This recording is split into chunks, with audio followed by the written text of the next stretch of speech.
Can I talk? Sure. I'm pissed. I'm pissed off, buddy. I'm killing Brock Purdy. I'm killing Brock Purdy. Brock Purdy's Shocker. dead. Yeah, he's dead. He's dead. Let's keep talking about the Commanders so we can get some of those sweet, sweet views. Well, Yeah. let's get into our next take here. What do we It's got? fine. Okay. More Commanders? Commanders. Oh, Get ready. Class is about to begin with three white dudes coming at you with some heat. Welcome to the School of Hot Takes. Welcome back, everybody. This is Mitch from the School of Hot Takes, and we are back with another episode. I am here with the boys. I got Dylan and what's his name? Oh, Brian. They're both with me tonight. What's up, guys? How we doing? Fan-fucking-tastic. Yeah, Love it. I'm doing great. I got a knockoff. What you call Knockoff it? Stanley. Wow. Yeah, look at knockoff you. Stanley. Bro. I'm being hydrated. I'm drinking a lot of water. I'd have what Freud would call an oral fixation. I don't know Whoa. if you guys have been watching the podcast a lot, but I do like to have a drink or two next to me. So, I had to get a big boy so I could keep Yo, sucking I on do that gotta thing. say, I like the haircut. Sponsored by LaCroix. Oh, yeah, dude. Cut it all off, bro. It's all gone. I don't have the flow anymore. It's all gone. Yeah. You Going look back better. to my roots. Bring it back. Bring it back, baby. Well, I just wanted to say, I think this past weekend of football was really, really good, honestly. Any key moments from any games that you guys want to just touch on real quick before we get into the main meat of this episode? Yeah, I think the Saints should just pack it up. I think they should pack it up, and if they didn't come back this year, we'd all be all right. It's fine. I don't think anyone missed anything. I think Derek Carr is actively trying to kill his receivers. I'm pretty convinced. So pretty pissed about that. Yeah, I just think the Saints should just stop right now. Just No quit the more league. Yeah, man. Shout out the Panthers too. I picked them to win. If you go back and watch kind of my pick, You did. I explained it pretty well, and that's exactly how it unfolded. The Saints team are on a decline. The Panthers are on a kind of a hot streak here. Bryce Young looked really, really good 2 weeks ago, and then looked really, really good this past weekend as well. So, not to say they're gonna, make the playoffs or anything this year, but shout out to them. They're looking pretty good. I was definitely impressed with Bryce Young's improvement. Obviously, not looking like a number one overall pick yet, but he is looking like a competent quarterback, and I think that's really all you want from him at this point. Right. Yeah, the game I specifically remember watching was the Texans-Jets Thursday night game. That was just I hate just seeing Aaron Rodgers succeed at this point. It's just so frustrating. And the Texans, are supposed to be this juggernaut team and just struggled all night. They couldn't get anything going. So 15-2. 15-2. Yeah. They're gonna be so good. hey, they had the team for it, and I still think they're going to do good. But I mean, these just random slip-up games are just ridiculous at this point. But anyway, let's get into our main topic tonight. We are the School of Hot Takes, and I feel like we haven't had enough hot takes lately. So we reached out to all of our community, all of our followers, our subscribers, everyone, and we got your hot takes, and we are going to be reacting to those. So, what do you think? Some early predictions. What are we going to see here, boys? Any sort of team stuff, player stuff? What are we looking at? What do you think? Commanders Super Bowl. I think it's bound to happen. Someone's gonna say Commanders Super Bowl. Just knowing some of the community, maybe something about Lions Super Bowl. That would probably be somewhere in that one of those two are going to the Super Bowl. Maybe Chiefs undefeated. Those are maybe my three I'd pick. All right. I'm sure there's going to be some bashing of some quarterbacks that I really like. There's going to be some bashing of like a Caleb Williams, for example. There's going to be a bashing maybe of some Russell Wilson. I don't know. just I feel like a lot of people have formed opinions about quarterbacks in particular and just keep those Mhm. opinions for their entire football watching career, and you can't As really they should. convince them. Yeah, I mean, like we always say, you're gonna learn something on this podcast, and that's how to not say dumb shit. Right. All right, let's get into our first take here. Sirianni is the worst head coach, but succeeds because he is paired with the best GM, Howie Roseman, from our good friend Noah. Mm, What do we think here? mm. Ryan, you can go first. Yeah, I mean, this is a take I kind of agree with, at least half agree with. I do think Nick Sirianni is terrible. He had another awful showing. And I haven't seen anybody talk about this. This dude was going for 2 point conversions over and over again because they fucked up the first one. They fucked up the first tush push, and he got his feelings hurt. So he kept going for it, and the fans were Make up for it. booing him. They were booing him, going for it on 2 point conversions, and they were booing him. And then he was like, "Well, I have the balls to do that." Shut the fuck up, dude. That is a terrible idea. That is Right. piss poor managing. He was doing all kinds of just stupid shit again, and they won. I don't know if it's necessarily because the GM makes good moves. I think they won because they've managed to assemble a really, really good team, Hmm. and I don't necessarily know if I want to give the GM all of the credit because there is a little bit of, the players playing to and above their expectation. I don't think anyone Right. expected Saquon Barkley to be this good, and he's, a top three running back this year. Jalen Hurts is, phenomenal, is picking up right where he left off. AJ Brown isn't even playing that well. He's kind of consistently hurt, and despite that, they're able to make it work. So, I you think know, that's actually to Howie Roseman's point here, though. Like he's able to, you know, mostly, I'm sure he has other contributors as well, but like build this team of athletic players where they can still perform at a good level despite Sirianni. yeah, and I think that's what it comes down to. We talked about this with the Saquon first down pass play, where Mhm. it's like, everyone was shitting on Saquon for not catching it because it was an easy pass, but in reality, it shouldn't have been called. They should Right. have taken the points, or they should have ran it like they were doing the entire drive. It just doesn't really make sense, and I feel like he gets off because he has like this mantra of, "Well, I've got the biggest balls in the NFL, so I can do what I want." And when it works, you're cheering me on, and when it doesn't work, you guys are pissed at me. And it's like, yeah, dude, that's Right. kind of how this works. And when it doesn't work, and then you're so hard headed that you just continue to make the wrong decision, buddy, I'm sorry, you are not a good coach. You are not a good play caller. You are not a good game manager. There's not really anything that he adds to the Eagles that if you took him away, they would not get worse, I would Right. say. Yeah. So good Yeah, take. I Uh, like that take. definitely agree. yeah. I think it's a good one by now. I think the other question is too, like, if they continue the success, I mean, obviously they're not gonna have a reason to fire him, so like he's just gonna ride this shit out. Like, I mean, Mhm. if we're comparing Howie Roseman and Sirianni, who's doing more for the team? Obviously, it is probably Howie Roseman, but with Sirianni kind of there, he just gets to ride this shit out. Like, he's got a good ass team around him. He's got a good GM. As long as they win, like he's got a job. He's got a. I don't see a reason they would fire him, even though he is kind of ridiculous on the sideline. If they're winning, I don't think they're going to break him up. So he just gets to ride it out. Like this I is feel a like nice job. Sirianni also brings in a lot of media attention for the team as well, especially right Yeah. now. I mean, it's not all like positive media, but it's still like everyone's talking about the Eagles not just because of Sirianni, but he's like a reason for some of it. So, and as a GM and owner and everything, like you want as much media attention as possible. So even if Sirianni's bringing bad media, it's still better than nothing. Oh yeah, no, it's a good take. Good take. No, I like it. Good take. Agreed. All right, let's get into our next one here. Talent wise, Jameis Winston is a top 10 quarterback by our buddy Chris. Well, I'll tell you what.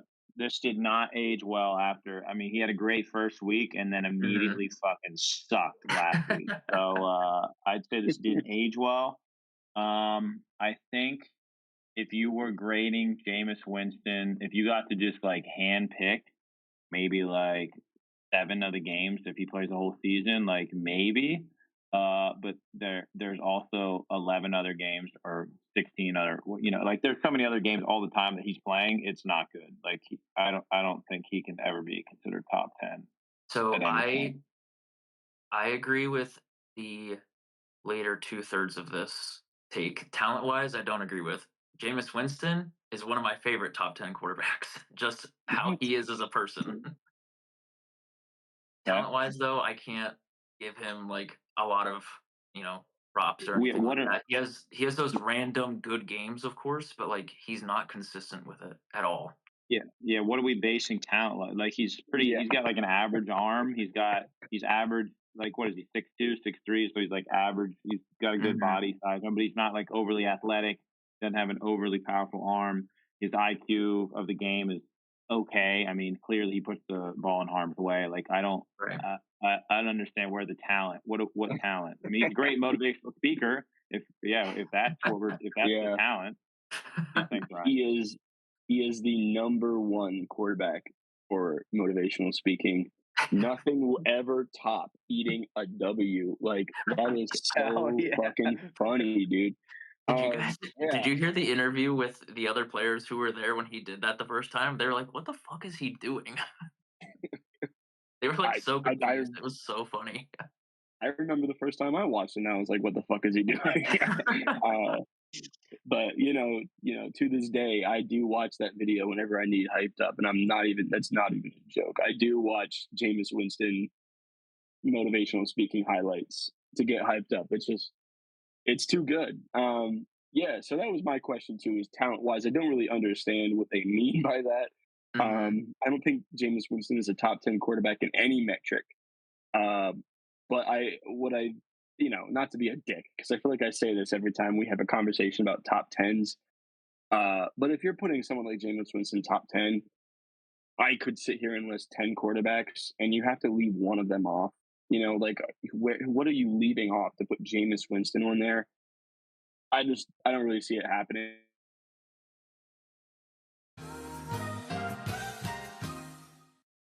All right, so if you're gonna not to be a dick, but every time we talk about a top 10 quarterback, I always mention that you have to leave somebody off, and we could sit here and list the top 10 quarterbacks, and one of those guys you'd have to leave off to put Jameis there. I think if we were ranking all 32 starting quarterbacks right now, Jameis would probably land somewhere in the 20s. I just think that's a realistic place to put him. I think he does a Mhm. lot of things well. I just don't think he's a great quarterback by any means. Right. I would say I think his strongest attribute maybe is his football IQ. Like he knows the game and understands it well, can read defenses. Like he knows what he's doing. It's just the putting that pen to paper sort of thing is where he struggles with it consistently, I'd say. I'm not convinced he knows what he's doing at all at any point. I'm pretty sure he just throws the ball and hopes for the best 99% of the time, which is cool. It's fine. That's cool. That's what he's made. He's still in the NFL, so he's made money off of that. Yeah. To Brian's point, I think he is top 10 in one category, and that has to be interceptions. So he's probably top 10 in that. Yeah, fair.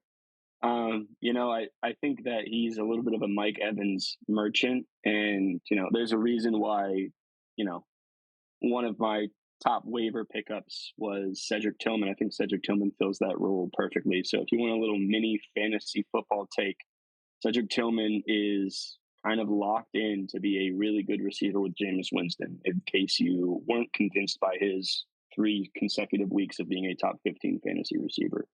I think he fills that bucket. He down there somewhere, rolled perfectly for old Jameis Winston. Facts. I like it. Thank you. All right. Uh, Terrible Next take, Chris. take. Sorry. Let's roll it. Terrible take. Terrible take. Jaden Daniels is better than Caleb Williams, and it's The not even fuck did I close. say? By What the fuck someone did Yeah, I I mean, say? by someone named Mark. Mark, Oh, I hi, mean, Mark. This is 100% true though. This year, like, yeah, I know Brian doesn't want to talk about it, but like, it's only getting worse. Like Caleb is not looking great. He had a couple good games, and I don't think it's all Caleb's fault. 100%. He Mhm. is stuck with what's his face, Shane Waldron or whatever is his OC. He's fucking terrible. 100% It's not terrible. even With his the fault. but Caleb doesn't look like Caleb has no confidence anymore. The guy Right. he's looks inaccurate. His footwork is terrible. He has no confidence in himself anymore. And obviously Jane Daniels, whether they say it or not, like they made the offense obviously look a little bit more rudimentary for Jane Daniels, but they've done the same thing now to Caleb Williams. Like it's like look your first read, look maybe your second read, and then take off. Like they've done the same thing now for Caleb Williams, and he's not having any success with it. And at this Mhm. point, Jaden Daniels, I think if you ask what 32 GMs right now, a good fucking bit of them are like, yo, I'll take Jaden Daniels for sure over Caleb Williams. And I think the Bears would even think about right now being like, yeah, I might take Jaden Daniels over Caleb. Good take. Yeah. I'm a big fan of this Yeah. take. Can I talk? Sure. I'm pissed. I'm pissed off, buddy. Let me tell you why. First of all, if you put Jaden Daniels in this Bears offense, I promise you, it would look exactly the same as what we're seeing with Caleb Williams. Mm, I I'm don't not a agree with big. that. I don't agree with that. hard, No way. hard, Not a chance. hard disagree. Well, now let me tell you why, though. Let me tell you why. This Bears team has been built. It almost seems like it's been built um, to tank Caleb Williams' career. It's almost like scientifically put together to kind of highlight his weaknesses and to take away his strengths. So And yeah, I, I've I got will more. say one I've got thing real more. quick. Just to because you're talking about how the Bears are like sort of tanking Caleb Williams.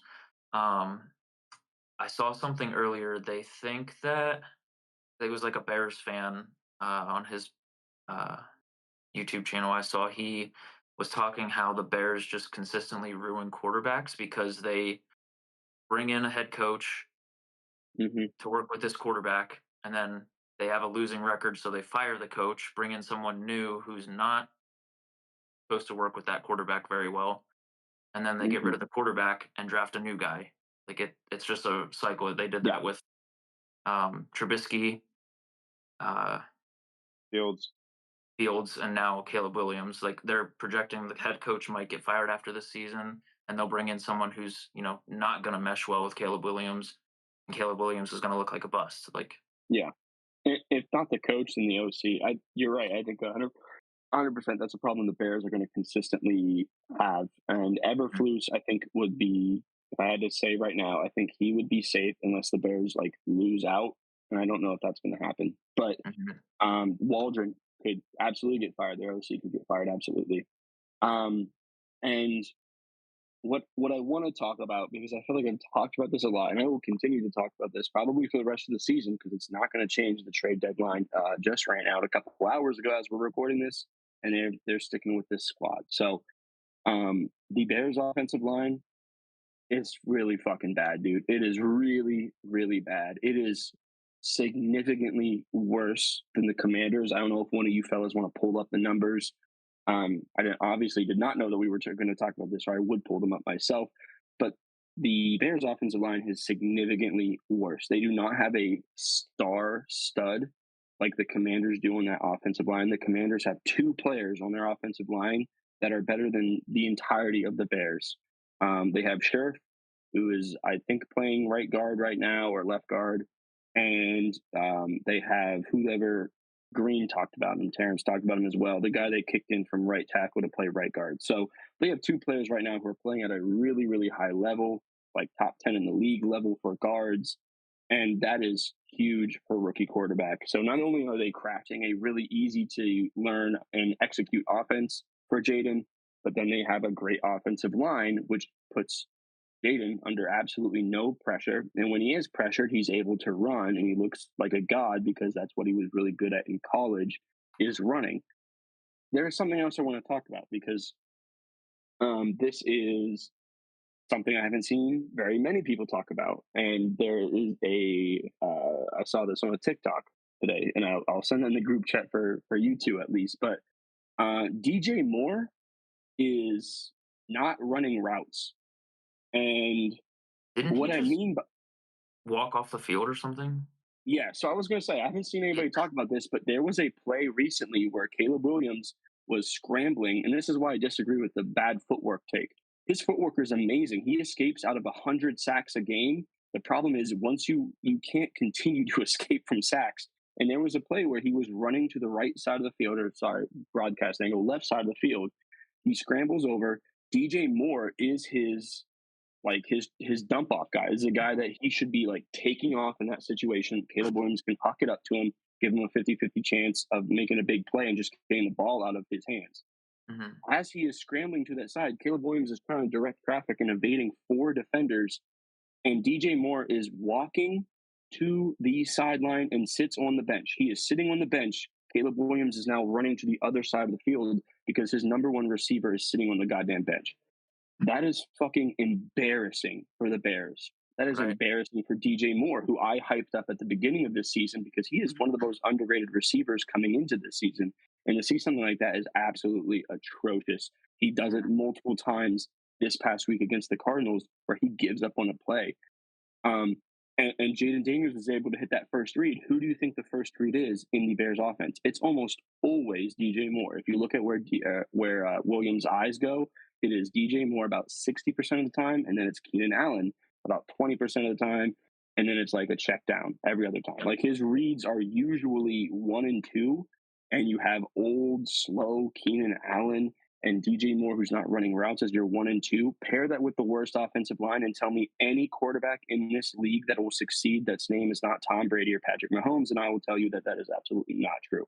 This team is terrible. This offense is terrible. I think they need a complete rebuild next year.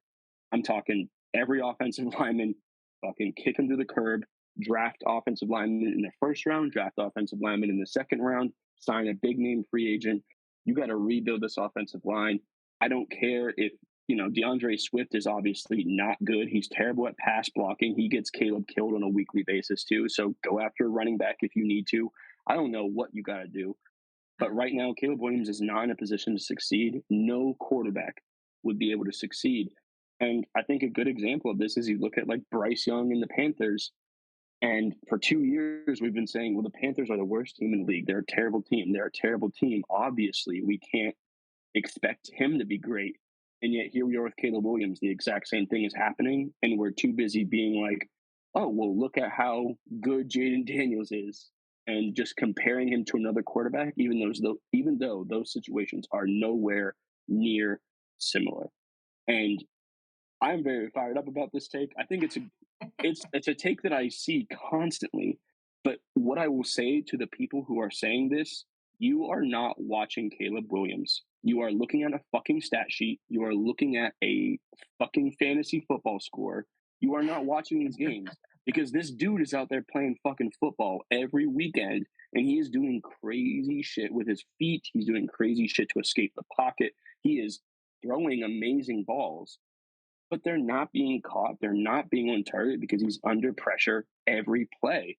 There are plays where I'll stop, but there are plays where he's directing traffic and his players are not listening to him. It just doesn't really make any goddamn sense. If you watch these games, he does not look bad. I think right now it really should be a conversation because I think they'd be close because of what Caleb Williams is able to do on the field when he's there and when he's, in a position to win. And he's just not getting that fair conversation because his team sucks. And that's all I'll So say about that. so That's my rant. one pushback I'll say to that though is we've seen like good quarterbacks come into bad teams and still get results. You know what I mean? Like if Caleb Williams is supposed to be as good as people are claiming he is, like even with a bad team, I know you're not maybe expecting to win every game, but like putting up close games, better stats, I mean, this past week they lost 29-9. Like that's just not acceptable from first overall quarterback who you're expecting to be your franchise guy, you know, who's supposed to be this superstar. Yeah, I mean he's 23rd in yards, he's ninth in touchdowns, Yeah. and the fact that he's able to do that is already impressive. He's Right. And of You course, know, like I said, he is a rookie. It takes time to learn and everything, and but there's nothing to learn. That's what I'm saying. There's nothing to learn. His get team around used to him the is league, I failing. guess. It's It's different. not I that. It's not that. His team is I failing him. I think you're putting way too much blame on everyone else and not Caleb Williams. You're Mhm. basically giving him a free pass for he's really bad. Like there's no putting it around right now. That is not true. Yes, his team has not been helping him, but there's a reason probably DJ Moore is giving up on him right now because he's supposed to be good. And there's many examples that he blatantly just misses the fucking throw. I've seen it many times. He's not hitting the easy throws. He's not hitting the And checkdowns that he's and supposed to. but what does the pocket look like when he's not hitting those easy throws?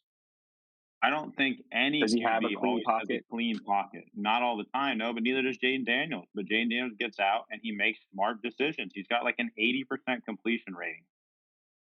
That's even out of the pocket too. Like I don't think they're even on the same playing field right now. And I don't think if Caleb was at the Commanders, I don't think it would look still even close. Like Caleb doesn't look like he's making decisions the same as Jaden Daniels is.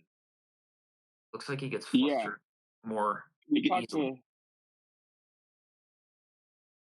yeah, we talked about this during the Commanders um the Commanders episode we did with Green, where Jaden Daniels is getting the ball out faster than anybody else. So part of the reason that he is not getting pressured is because he's getting the ball out incredibly fast, which is a good thing to do. However, his offense is catered to making him successful, and I'm not holding that against Jaden Daniels or Caleb Williams. I think that Jaden Daniels has exceeded my expectations, honestly. Um, And I think the fact that he is able to kind of just jump right into an NFL offense and succeed is great. I just don't think the "it's not close" part, that's an uneducated ball take, in my opinion. Mhm. I think that they're very close, and I think the situations are completely different. Caleb Williams in almost every other NFL offense would look like a superstar, and I promise that. If you swapped Oh, them, I I think I'd Caleb be Williams, interested I to don't have. I don't like that. I don't I, like that I take was at all. gonna say you I don't think like that? that's bad on I your part. No, I think you're uneducated ball take if you think he's not looked up anywhere close to the height they built around him. Yes, they don't have the good line, and they probably wouldn't have taken Romo Dunze. They probably should have taken a lineman. They probably definitely would regret that now. I don't think their line's even as bad as what you're saying. They might be a not a Brian. good line, but the Cardinals line's not even that good. And So you got Kyler Murray, just like Caleb Williams. He's out there making plays. He does what he needs to do. The Cardinals defense is not even that good. What do they have? Like a bottom 10 defense, and he scores 9 points. What are we doing here? What are we doing? Brian, this 9 points? reminds me of how blind faith I have in Mitch Trubisky, how you have in Caleb Williams. Like you get attached to certain quarterbacks, and even if they don't pan out, Ritter, you just continue to say they're super good and very like they should be starting. If you guys are going to write Caleb Williams off after 8 games with this offense, there's nothing I can do to stop you. But I'm telling you, that's the wrong take. I'm I'm not not ready to writing And him write I'm off. off. I've given you I'm I'm a, given you sufficient proof as to why that would be the case. That's all I can give I you because it's bad. It's really bad. And I got to ask if you guys are watching these games because he looks phenomenal. Caleb Williams looks the I part haven't of a seen that starting take NFL from quarterback. anyone else watching these games. And I've looked at Bears. I've looked at every other. You're the You only got to person I've found you that got to said look. he's missing wide open throw. I haven't seen a singular person say Caleb Williams looked phenomenal this year. I haven't seen it. Like You where are you getting this from? you Where? gotta you gotta watch the games. You gotta watch the I, games. You gotta watch I them. have. You gotta watch If them you're the play. only person I've seen out of every person I've seen that does these takes, you're the only one that's like, no, Caleb Williams, he's got it going on. Well, I don't hey, buddy, you understand. better check the podcast we're on. You better check the podcast we're on because I'm not listening to big NFL media about Caleb Williams not looking good. I watch the games and I see this dude evade 4 pass rushers because his offensive line forgot how to block, and then I'm watching him chuck it downfield to Keenan Allen, who ran the wrong route, and DJ Moore is sitting on the sideline. It's like, what do you want him to do? What do you want him to do in that situation? Okay, but Like that's I one play that you keep going back to, Brian. There's DJ Moore there's did been it some multiple other times plays in that throughout the game. game where he's making those simple mistakes. Yeah, but don't you think there's a reason that DJ Moore is upset at this point? Like, can we put a little bit of blame on Caleb? I haven't heard you say one thing wrong about Caleb Williams. It's all been everyone else and Caleb Williams is somehow fucking God reincarnated. He's done no wrong. He's done some bad. He's not completing easy passes. There's definitely I think that. I think the problem with Caleb Williams is that he, and this is what they say on the broadcasts, is he big game hunts. That is his biggest flaw, and that is the problem. Is that right now, because he is pressured so highly, that he does not throw away passes. He tries to look for somebody deep downfield when he is pressured. And like I said, unfortunately, when you're getting pressured almost every play and the offensive line is letting anybody through and you're checking it downfield a whole bunch, you're going to have bad passes because that's not a high percentage play. But that's what And we're so you're saying. blaming him That's for bad doing that. quarterback play because you're just chucking down 50-50 balls. Like, No, I just see because you're what getting pressured. Brian's saying though. I do. I see what Brian's saying there though. I get that. That makes sense. What I'm saying is, and so that goes back to what the point that I was originally making is that this team seems like it is almost trying to make him fail, because that is the thing that he needed to work on outside of college. If you go to any scouting report, they said sometimes his eyes get bigger than his stomach. He wants the big play. Very similar to early Patrick Mahomes. He wants the big play. And so now he is on a team where they're pressuring him, so he can't take the easy things. His number one receiver has apparently given up on him already. And so now what does he have to do? What is his plan? He's going to continue to just try and force big chunk plays. And that's going to result in the bad passes that everyone talks about. But what I'm seeing defenses are able to exploit his biggest weakness. Probably, I'm not even going to lie, this is maybe a little bit dick riding here. It's probably his only weakness because he has the arm talent, has the football knowledge, he has the footwork, he has the speed, he has all of the skills. The one flaw he has, teams are able to exploit because of the things that I just mentioned. His pocket being collapsed, his receivers not running the right routes, his running back is not good. DeAndre Swift is not good in pass pro.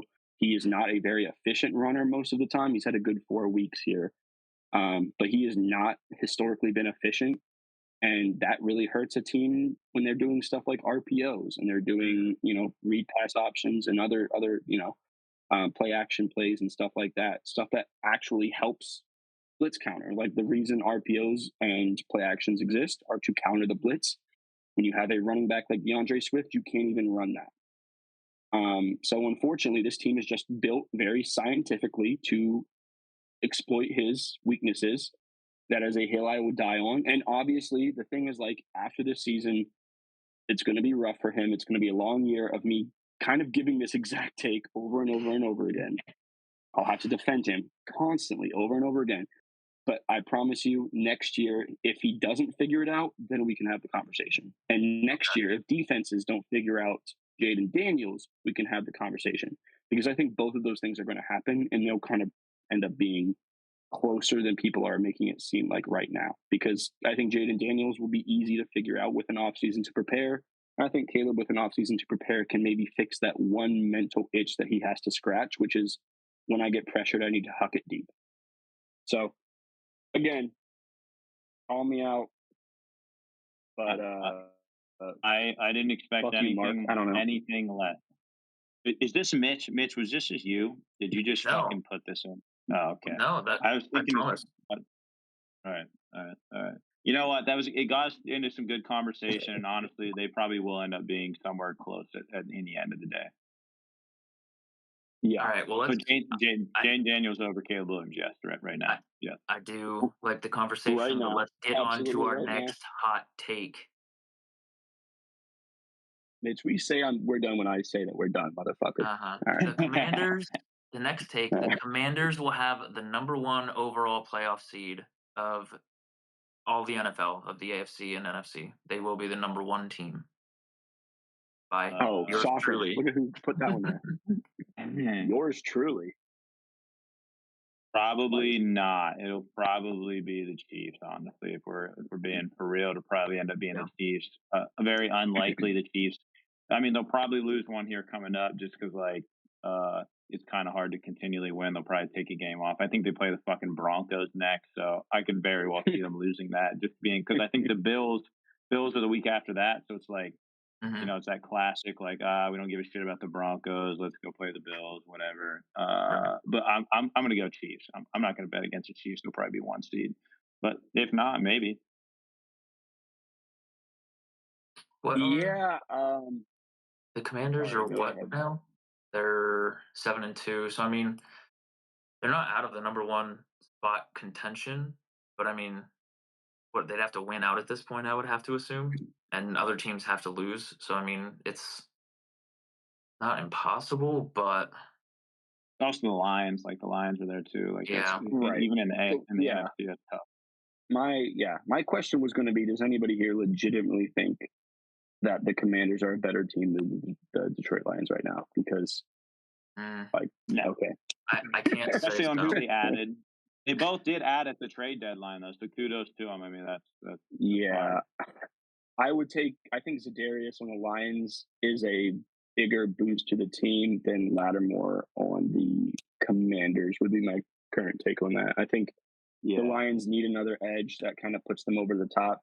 Hmm. And the Commanders' DBs have been playing decently. So I don't think it's a huge jump to think that Lattimore is going to come in out of nowhere and be locked down. I think it's probably going to stay about the same. So, yeah. yeah, I don't have anything else to say. Yeah, Shout I mean, out this one, to y'all.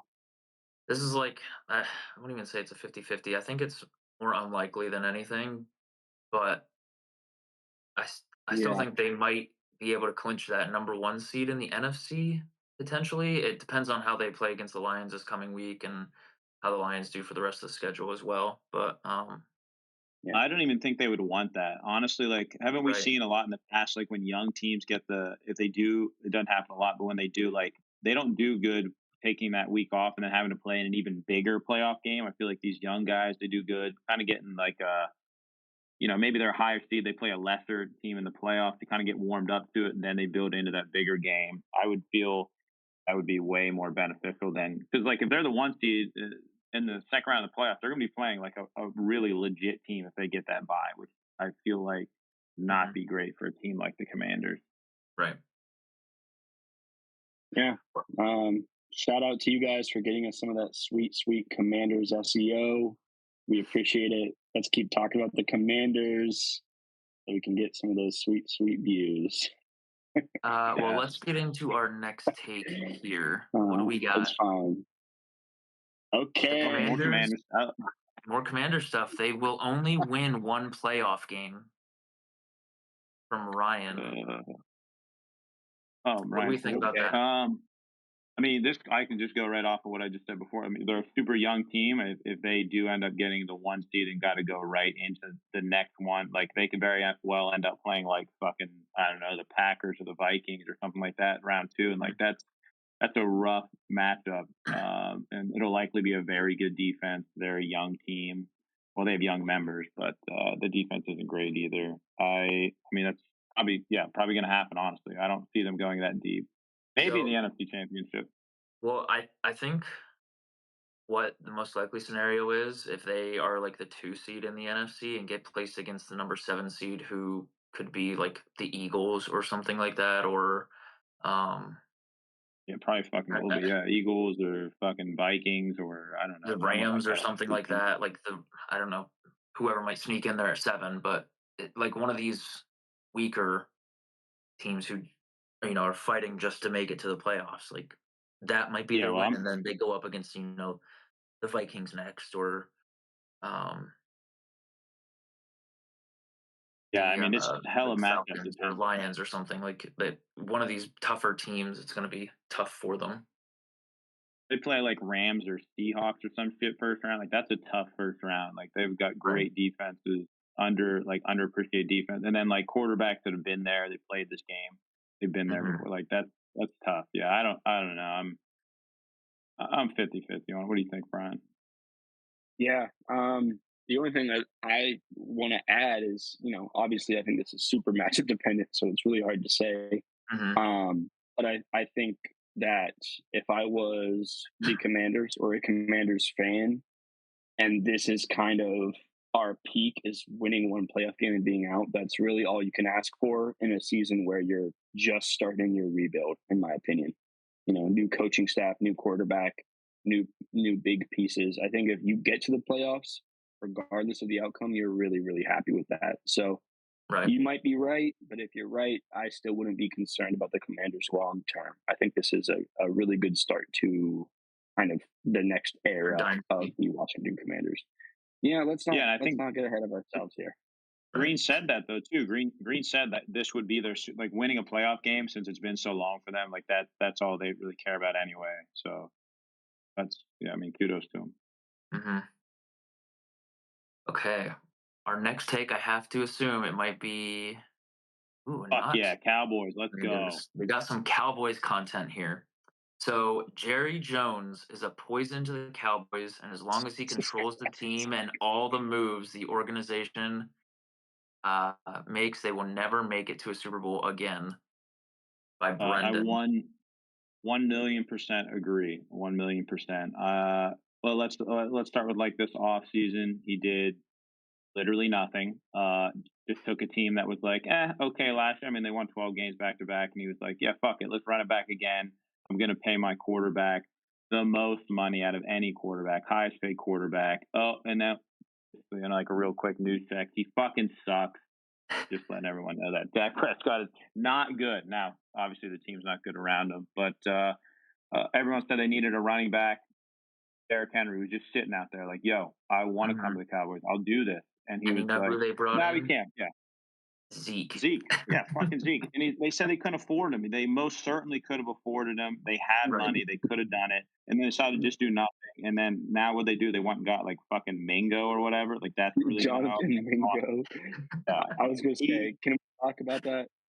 Yeah, he's just an old, like, power hungry guy. Like, doesn't he controls the draft. He wants everything to be through him, Mhm. and I just don't. Yeah, I He think thinks this is he's a waste like of time. some savant or something that he knows everything about the game, but he's just been making terrible moves since he took over. Like Yeah, it's just yeah, bad. yeah. Not, I'm not. I like this take. Brian, do you have anything to add there or no?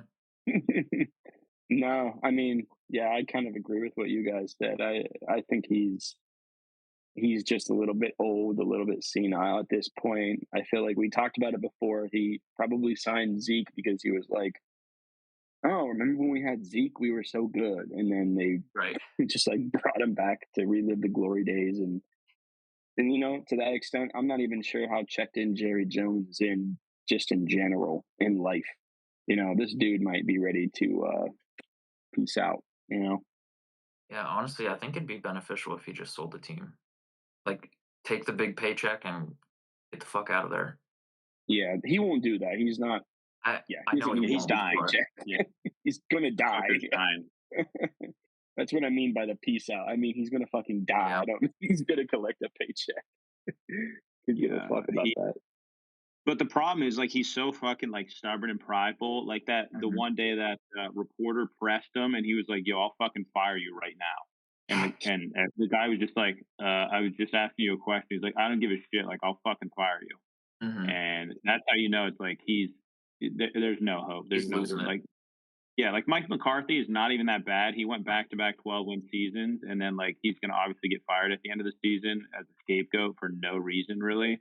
Other than that, he's stuck with Jerry Jones. And then like if you're a coach trying to go there, I don't know. I want Bill Belichick to go there because he'll tell Jerry Jones to fuck off, and that would be fun. That's the only guy that'll tell him Could to you fuck off. imagine? He's going to like that's the only guy that can tell Jerry Jones to fuck off, and like if that's just what it is. I would really like that. Yeah. Yeah, I also heard that the Aaron Rodgers New York Jets are looking for a coach if McCarthy wants to, you know, head over there, relive the glory days. Ooh, a That would be fun. reunion. That'd I be want so Rex Ryan crazy. to go back. Send Rex Ryan back. I want to do it. I just want to see Rex back in there. He's psycho. He's a psycho. Yeah, I don't have anything else to say about this take. It's a good ass take. Jerry Jones Yeah, sucks. I agree. I hope he kicks the bucket here in, I don't know, a couple weeks. All right, let's roll on to the next one. The NFL overtime should be a kickoff Oh God. competition between kickers. Whoever kicks a field goal the furthest wins overtime. What do we think here? Okay. Fine, go Okay. ahead. Cool. Uh, This would be more um. fun than anything. Yeah. I mean, I like the idea of it. I think you would get some fans who are really pissed off, Right. because I think the current argument, right, for like changing the OT rules was like, we want to see, Josh Allen get the ball in an OT game against Mahomes. Like we want to see the quarterback get the ball. And now it's like, all right, we're putting the kickers in, bro. Like it's coming down to the kickers. Are you fucking kidding me? I think this would go over about as well as you could imagine. I like the idea, It I think but come on. something like this though would make teams hesitant about wanting to go to overtime though. You know what I mean? Like they try and fight for the win in the last seconds of the fourth, like go for it on two or something along those lines. Kickers would get the fucking bag. Like what's his face? Aubrey on Cowboys. Yeah. He would get like a $60 million a year deal for no reason. Imagine if this Well, was the rule when like Tucker was like in his prime and everything. Oh yeah. what would happen, honestly, and this is kind of interesting to think about, you would probably have closers like you Right. had in Yeah. baseball, right? Like you would have a guy with just a fucking cannon of a leg and you would just save him all season and then you get to OT and then you'd throw him in there.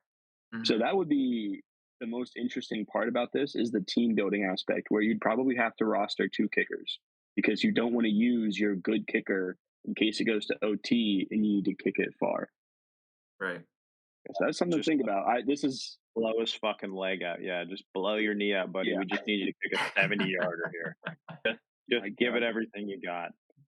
Oh my, that is interesting. Yeah, I mean, my hot take off of this would be like we should just get rid of fucking kickers. We should just get rid of those. Just eliminate the ball entirely.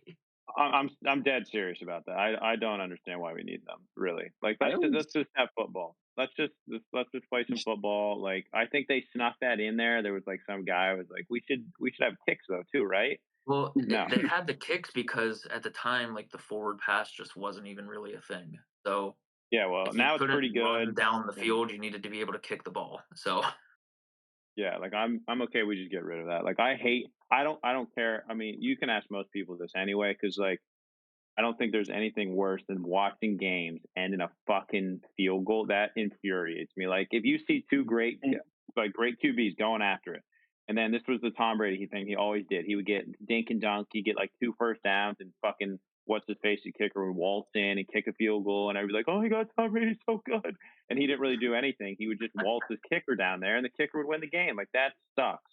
No one wants to watch that. I want to see two offenses and defense go after it and see who's really the best team. I don't care about the kicker. Let's get rid of it. Let's get it out. mm, That's my TED talk. Fuck the kickers. all right. all right, well, let's All roll right into our next one then. I hope it's the Uh, kickers to be the abolished. Colts should sign Justin Fields. Their offense works best for him. By Kyle. No. No. You don't think I'm so? sorry. No, it's too early to give up on Anthony Richardson. I don't think there's anything that Fields gives you that Richardson doesn't give you. I Yeah, I don't like this either. I mean, they're gonna have to pay him a little bit of money. I want him to just kind of stay on the Steelers anyway. Honestly, I mhm. think he could just sit right there. But yeah, like Brian said, what else are you really getting besides guys slightly more ready to play than Anthony Richardson? And I just mean like I think it slightly was more. Like what are you doing? I think this takes coming from just how Justin Fields looked when he was playing at the beginning of the season here, and up until he got benched and everything. But still, like he was playing some pretty decent football, and made progression throughout each week. Like he wasn't stagnant. He wasn't playing worse every week. He was at the same level or I better each week.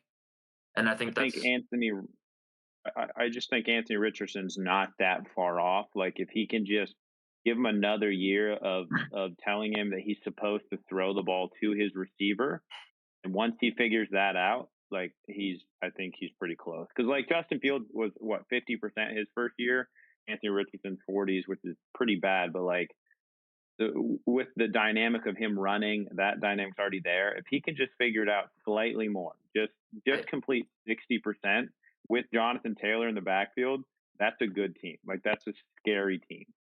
We yeah, don't need Yeah. 70%, just we have 60. to see if Anthony Richardson can make that jump though and that leap because I think what this more is saying like if you throw Justin Fields in there who looks good and looks better than he was playing with the Bears and give him some really good wide receivers that the Steelers don't have right now, like Justin Fields could be, that you know, top level quarterback if you were given that opportunity, I guess, with those great players. Um, so I think that's more where this takes leading. So in that Yeah. aspect, I don't really hate it, but I mean, I don't see it as like an I think option or anything. we're forgetting how young Anthony Richardson. I think I saw a stat the other day. He still only started 20 games since Right. he left high school. That's all of college and all of NFL now. 20 games of football. That's all the dudes played. That's Hmm. insane to me. He is so much younger than like let's look at like Bo Nix that just came in. He played 63 games of college alone. Anthony Richardson played 20 games. That's it. Yeah. He's what 3-4 years behind in development. Like he's still so young. I don't know if any team is going to be able to afford to give him that time because that's going to be tough. But dude, he is an untapped potential kind of guy. Like he's so raw. But dude, just imagine if they can get him to just 60% with the athletic ability that he already has. That's a scary. That's a scary QB. Yeah. Yeah. And the only thing I want to say about Anthony Richardson is, it's mostly mental for him. Like Dylan just alluded to, I don't think, uh, you know, physically, he's a little bit like Caleb Williams. I think he's got all the talent of a good quarterback. I think there's a little bit of a mental issue. He obviously, if you look at the two worst passing games right now in the league in terms of completion percentage, it's the Bears and the Colts. And I think that says a lot about those two quarterbacks. And I think it says a lot about the difference between those two quarterbacks as well. Unfortunately, I think Justin Fields is going to fix that. I think the Colts are doing the right thing. And this is kind of a side hot take. I think benching Anthony Richardson is just the right move. And you fire him up next season. And again, it's a similar thing that we just talked about. If he's still bad, if he's still doing the mental mistakes of throwing it deep downfield. Because that was the other stat I looked at is that the Colts have the number one average depth of target in the league. So they're throwing the ball downfield more than any other team, and that's obviously Anthony Richardson's doing. Hmm. So I think that is something to think about. If he's still making those mistakes and throwing these deep balls down there, um, I sort of expect that they'll move on from him after next year. But you don't want to move on to another young quarterback with a similar skill set, and then you ruin Anthony Richardson's confidence, Hmm. and then he's no longer viable at all. And I heard a different podcast talked about how Anthony Richardson is basically like a bigger version of Trey Lance, and I think that's a really good comparison. And Trey Lance is a guy who probably should have been benched and got to watch under Garoppolo a little bit more. And instead, the 49ers moved on from him and he never came back. So I Yeah. think if the Colts are serious about Anthony Richardson and they don't want to waste that fourth overall pick, they should stay true, let him ride the pine for a year, kind of rebuild a little bit next year, kind of add some pieces, add some good receivers, add some good offensive line, add a better defensive back room, and get ready for next season with him. I don't think that they need to try and make a playoff push with Joe Flacco because that is certainly not going to happen. Hmm. But I definitely like where the Colts are at right now. Yeah, Yeah. yeah. So He didn't get to have a lot of development last year because it was just it was his throwing shoulder that he hurt. So he had to have surgery. That was 6 months he was out. He couldn't even throw. So like he's Right. really far behind developmentally. So yeah, like he didn't get that time last year sitting out to like get really better. So yeah. Sorry, Kyle. yeah, fuck you, Kyle. All right. I think we got one more take here. Nice. All right, we What? got a fuck Mary kill Like, between Brock Purdy, Bo Nix, and Jaden Daniels from my good friend Justin. I'm killing Brock Purdy. I'm killing Brock Purdy. Brock Purdy's Shocker. dead. He's dead. He's dead. He's dead right off the bat. Brock Purdy, rest in peace, buddy. I'm gonna marry Jane Daniels, and then I will fuck Bo Nix. Whoa. Yep. All right, Brian, let's Jane hear Daniels, yours. dude. He's got a long career, man. He's gonna carry me through this shit. Got a long career, dude. Sugar daddy. yeah, I I don't know if fuck Mary Kill is supposed to be like a bench cut start situation Nope. here. Nope. It's exactly how it sounds, buddy. You gotta fuck. You gotta either get fucked or you're fucking one of them. Okay. All right, Exactly how it all sounds. right. A very different podcast. Uh, in the wee hours, it's a good thing. Only two people watch the podcast this far. I guess I'm killing Brock Purdy. I'm gonna fuck Jaden Daniels, and I'm gonna marry Bo Nix. Whoa. I just Wow, think, you're gonna marry Bo Nix? yeah, I think I like. I think I like the way that he carries himself, man. I could see myself He's having cool. a drink with him and having a good time. Jaden Daniels, I think, again, to kind of bring this back even remotely to football, I think Jaden Daniels is kind of a hot guy, right? He's kind of a hot guy right now. Everyone's talking about him. Everyone's thinking about him.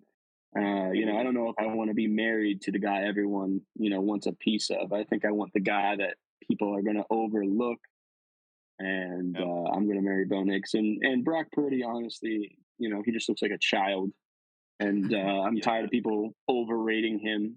I'm tired of maybe some people on this podcast overrating him a little bit. So, Been a great yeah, year. thanks, Been a great year Justin. of exposing. Well, I'm glad all Hey, go three of us ahead. got our choices in. So, You didn't say yours. What the fuck are you saying? uh, I'm pretty sure I did. I maybe it got cut out there, but I'll just re-say it. But I think I would have to kill Bo Nix. Yeah, I would shocker. probably marry Brock Purdy Yeah, and that's I'm fuck shocked. Jaden You'd have Daniels. Shrine. Yeah, you probably have I Shrine think him and just Jaden watch. Daniels right now would just give me a good time based on how he's playing. Bo He's Nix, You blow I your mean, back out. All right, man. All right. Okay. blow your noodle back. right? Yeah. I forgot about that. It's so funny. Yeah, Bo Nix just isn't doing it for me. Oh, There's not much shit. appeal there. And then Brock Purdy, I feel like I could just sit down and have a beer with after a cold or a long day every day. Yeah. So, Yeah. After a cold, hard day, right. fucking with Jaden Daniels. Yeah, after he gives you a good time. Holy fuck. Oh my god. That's a good last one to end it on. I like that though. That's Right. good shit. That's a good All last right. take. Well, before we end it off here, we got to get into our upsets and locks. I will start it off first because I think I have some good ones here. So my upset for the week, I have the Bengals upsetting the Ravens. Thursday night game, divisional game, division rivals. I just think the Bengals are going to come in. I think they're at Baltimore, right? Yeah, at Baltimore, and hey, you can't ever count these divisional games out. They're always tough. I mean, like we said earlier, the Chiefs drop some random game against the Raiders or the Broncos every year. Like I don't know what it is, but the players just play at a different level, and I think the Bengals are just going to come in and give it to the Ravens. And then my lock for the week, I got to take the Vikings over the Jags. Jags are just bad, and I can't see the Vikings slipping this one. Yeah, I don't see any world where the Jags beat the Vikings. They're just too good at this point. Vikings are going to get back on the roll here and continue with quite a few more wins in the next few weeks, I think, and this is going to, start that again. So Like it. I like it. I think, yeah, if Trevor Lawrence loses again, he might kill himself. I'm pretty certain on it. He's really going. He's just He's bad, having a tough bad. time. Yeah. I'll go ahead and go real quick here. I will do my upset first. I've been back and forth on this. I don't know. I'm not going to do it. I was going to pick Texans over Lions, but I don't think Nico's back yet. Do we know? Is Nico back yet? No, I he know should be back it's after like, the bye. oh, Yeah. okay. Then I'm not going to pick that yet because they're fucking atrocious without that. Give me the Commanders beating the Steelers. Yeah, give me the Commanders over the Steelers. That's my lock. Commanders are going to beat the shit out of the Steelers. Fuck the Steelers. They're going to do it. And I think the Colts are going to beat the Bills. Yeah, that's my upset. Colts over the Bills. Uh, Nice, nice. Joe Flacco. It's like every other week apparently. Like 1 week good, 1 week bad. So yeah, I'll take that. Give me old Joey Flacco over the Bills. All right. Brian, All right. Um. give us your wisdom. So okay. My lock of the week. I am locking the Chargers over the Titans. I think the Titans are maybe the worst rush defense in the league. I think they're bottom five for sure. And the Chargers are sort of, I don't know, that's what they're kind of built to do. Um, so I think that they're a good team. They're kind of catching fire at the right moment. I think they're really emerging as a kind of a dark horse, wild card team that's going to be really fun to watch down the stretch, assuming everyone stays healthy. I think that's a team that could get banged up here. And then my upset is going to be, oh man, I'm going to regret this one probably. I'm going to go with the Saints. They play the Falcons. Ooh. Yeah. My reasoning for this being, um, after firing head coaches, teams are something like 40% more likely to win the next game. It's like a really weird stat in the NFL where, for some reason, after you fire a coach, teams are more likely to win that game than their odds suggest. They're really bad. I obviously just picked against them. I think they're kind of on a slide here, but I sort of think that this could be something that kind of fire up the team. I think that it's going to come down to, do the Falcons beat themselves? I think Kirk Cousins is a little bit inconsistent still. I'm not really a huge Kirk Cousins on the Falcons guy right now. I know that he's setting all these records for the Falcons, because Falcon to whatever in 8 games or some shit like that, whatever. But what I'm seeing on the field is he's still a little bit sluggish out of the pocket. I think that the one thing the Saints can do is they can pressure the quarterback. Um, I think this will be a really good time for the Saints to kind of come out and say, you know what, our GM was selling at the deadline. They sold Marshawn Lattimore. They were shopping a couple other players, but they just fired their coach. This is a time to come out and show that we are still able to beat up on a division rival, and that's how they're going to do it. They're going to blitz Kirk Cousins. Kirk Cousins is going to be able to move out of the pocket. He's going to get sacked a bunch, throw a bunch of picks. Saints win by, Now, I don't know, 4 points. Derek Carr came back last week, right? Yeah. Yeah, he tried to kill Chris Olave, actively Yeah, that's trying to right. kill Yeah. him. Now, are we going to see, Derek Carr getting a little bit more comfortable after coming back from last week and just playing a little bit better? No, No, I mean, no, no, he probably sucks. not. He just no. yeah, he got the same. He's the only person in history to get the same coach fired twice. How do you do that? He's the only quarterback ever to do that. Oh, Only Yeah. one. he also is the only quarterback to lose to 31 different teams. I saw that too. Yeah, it's almost like Derek Carr's bad. It is worth noting. This is, I don't like Derek Carr, but I think the team around him is really good. Like I said, the edge rushers are really good. Kamara, Hill, Olave, if Well, he manages to pick himself up off the hospital floor.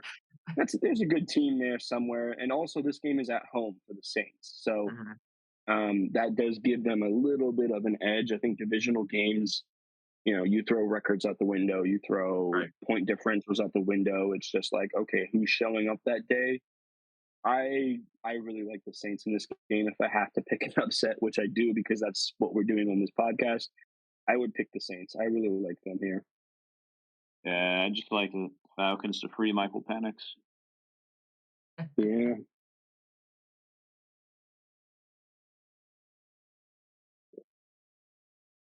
That's a pregnant pause. What are we doing? What the fuck?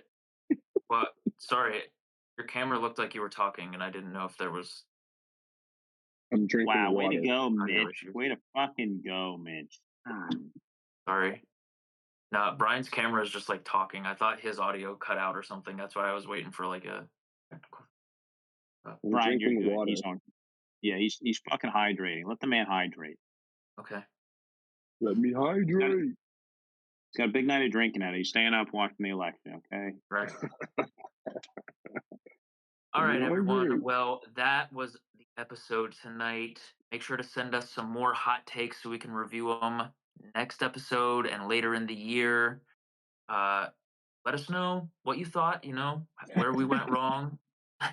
Good God. Sorry. What's wrong? I don't understand. I don't see what's funny there. Nothing.